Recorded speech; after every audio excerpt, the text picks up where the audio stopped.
So I got to travel a lot to get ready for this, and I had the pleasure of being in the city of Philadelphia, Pennsylvania. Have any of you ever been there before? Yeah. Perfect. I cannot wait to shit on Philadelphia in front of you guys. No, I love it. It's my favorite place to do stand-up, but besides here, by far. Because the whole city of Philadelphia, it's just a bunch of Italians that talk like Bam Margera, beating the shit out of each other all day, every day. It's hilarious. I have a friend who lives up there and sells solar panels, so whenever I go visit him, we just hang out with him and his Guido buddies, and they're just the most insane people that I've ever met in my life.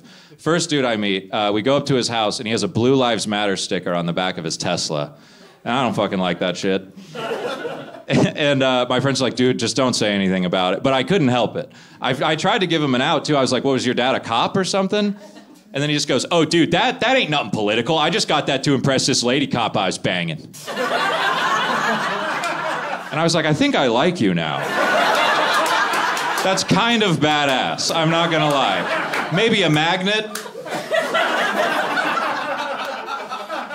Also, on the Tesla, that's like having a coexist sticker on the back of your Hummer.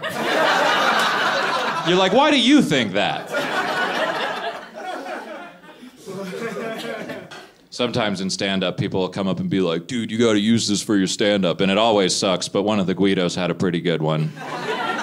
He just comes up, he was one of those guys, I don't know if you've met people like this, where they talk so much, they start inhaling air back in while they're still talking to dip into the reserves.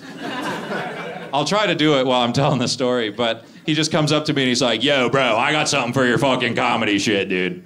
I was at a fucking party one time, bro. And there was this fucking guy, and he had a fucking pentagram on his forehead, dude.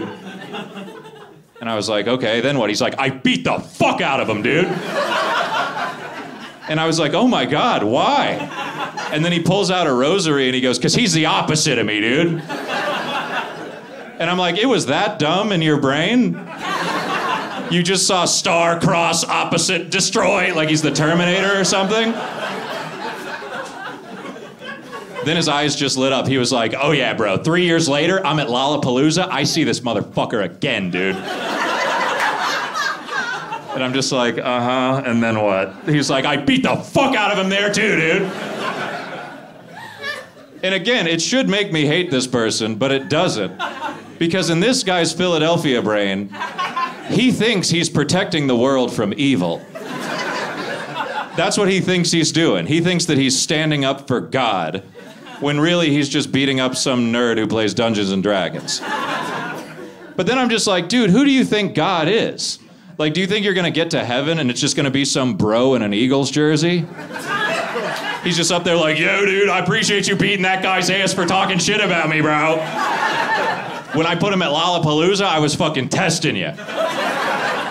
Oh yeah, dude, he was all down there being like, look at me, dude, I'm the fucking opposite of God. And you punched him right in his shit.